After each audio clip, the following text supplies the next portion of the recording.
हाँ तो दोस्तों क्वेश्चन नंबर 9 हम हल कर रहे हैं। क्वेश्चन नंबर 9 यूक्लिड ज्योमेट्री का है।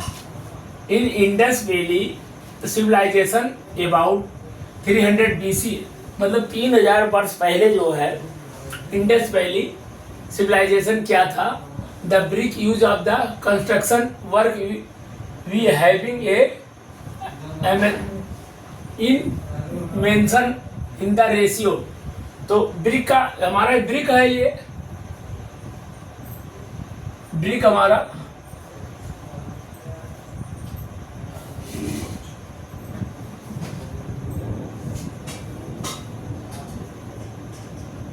ब्रिक है हमारा। तो इसकी रेशियो क्या होता है, तो इसमें लेंथ ब्रेड्थ हाइट 3 होते हैं ब्रिक के। ये हमारा लेंथ हो गया, लेंथ और हाइट और ब्रीथ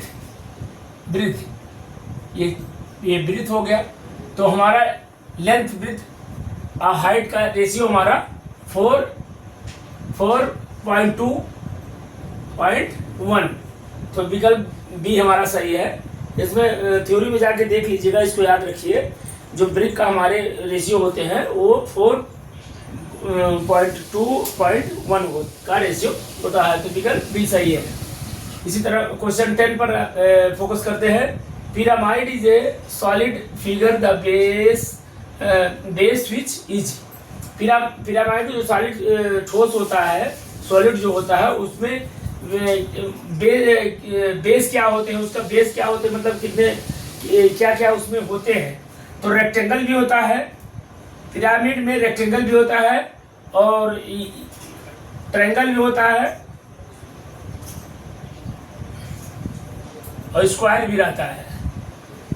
तीनों होता है। तो हमारा इसमें से तीनों ऑप्शन में हमारा जो दिया हुआ है उस पर हम फुलफिल नहीं बैठ रहा है।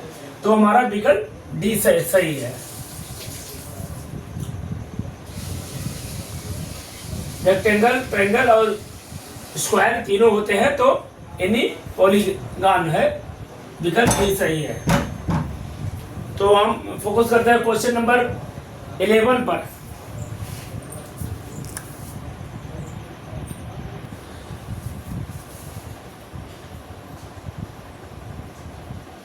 हाँ तो क्वेश्चन नंबर 11 में देखते हैं क्या दिया हुआ है।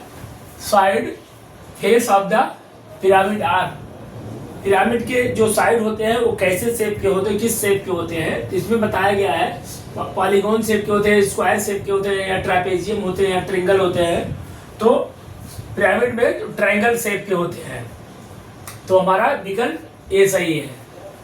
फिर इस तरह question 2, it is know that if x + y = 10 then x + y + z 10 + z। The Euclid axiom first illustrates this statement. इसमें कहा जा रहा है कि इसको पहले हल करिए। ये क्वेश्चन जो दिया हुआ है इसको हल करके बताइए कि हमारा फर्स्ट एग्जाम है, सेकंड है कि थर्ड है, फोर्थ कौन से एग्जाम में आता है।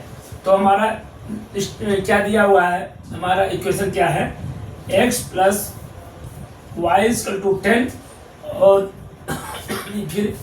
फिर दिया हुआ है x + y + z = 10 + z। अब x + y में हम इसकी जगह पे ये हम पुट कर देंगे। तो x + y 10, इतने जगह पे 10 लिख देंगे। 10 + z = 10 + z। ये दोनों आपस में इक्वल हो रहे हैं।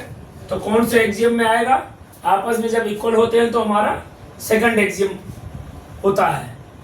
हम सेकंड एक्सियम का परिभाषा पढ़ चुके हैं इसके पहले। आपस में यदि इक्वेशन बराबर हो जाते हैं तो एक दूसरे के बराबर होते हैं, सेम आकार का दूसरा भी, सेम आकार का पहला भी, तो एक्सियम सेकंड होता है। तो इस पर हमको थ्योरी पर भी ध्यान देना है।